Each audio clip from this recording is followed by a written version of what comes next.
हमारी आज की समरी किताब हाउ टू अट्रैक्ट मनी है, जिसको डॉक्टर जोसेफ मर्फी ने लिखा है।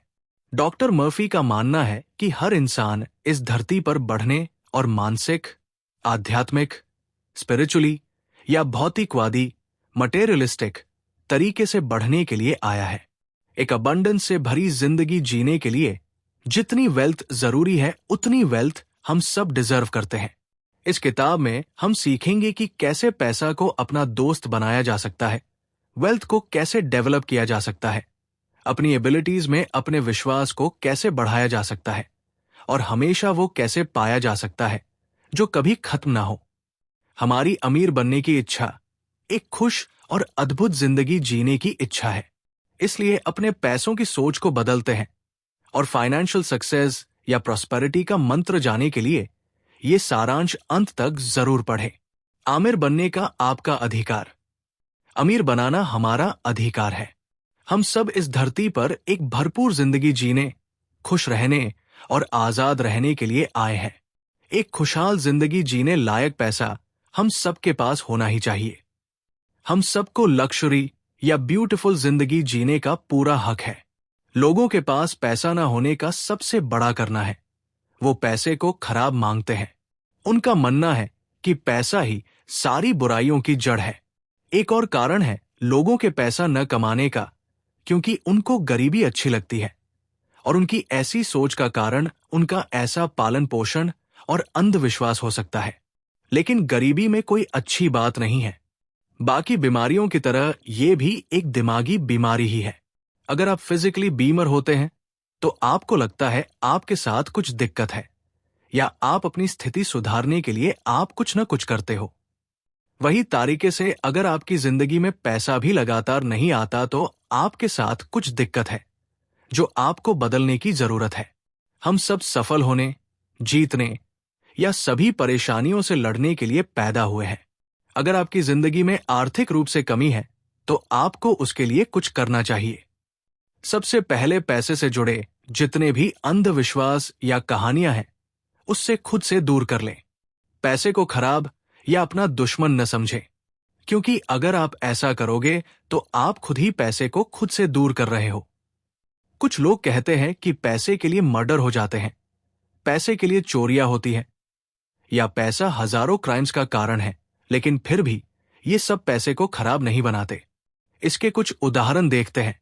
अगर एक इंसान किसी को मारने के लिए $50 देता है तो उसने अपने खराब उद्देश्य के लिए पैसा का इस्तेमाल किया है, ना कि इसमें पैसा खराब है।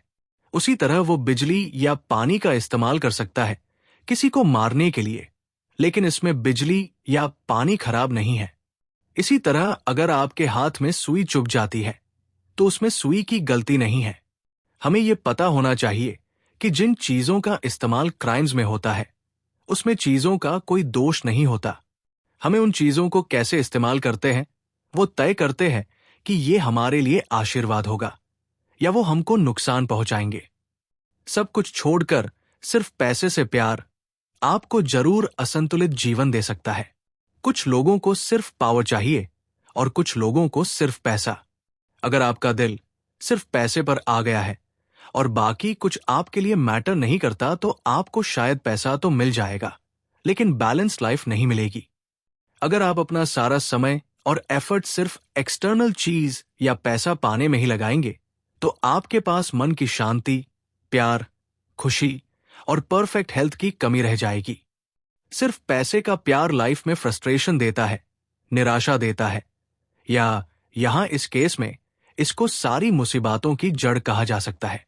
अगर आपने पैसा कमाने को अपनी लाइफ का एक मात्रक मकसद बनाया है तो आपने लाइफ की सबसे बड़ी गलती की है।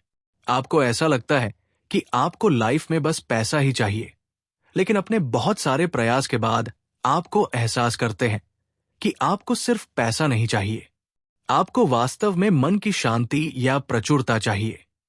आप पैसे के साथ भी मन की शांति, उत्तम स्वास्थ्य पा सकते हैं।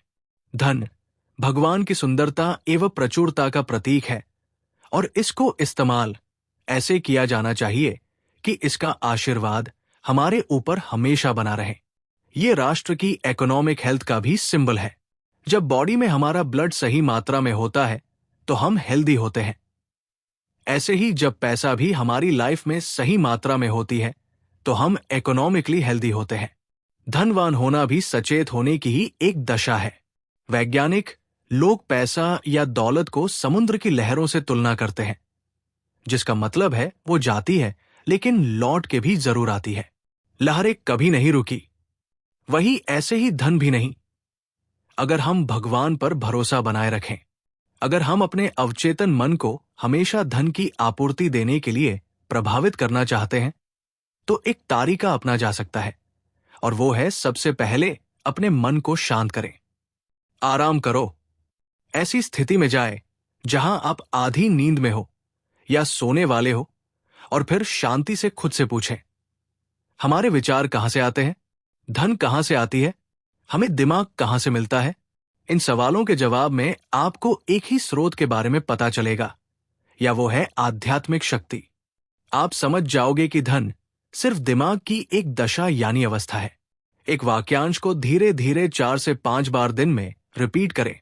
विशेष रूप से सोने से पहले, मनी मेरी जिंदगी में हमेशा बह रही है और एक दिव्य शक्ति मेरे ऊपर हमेशा प्रेजेंट होती है।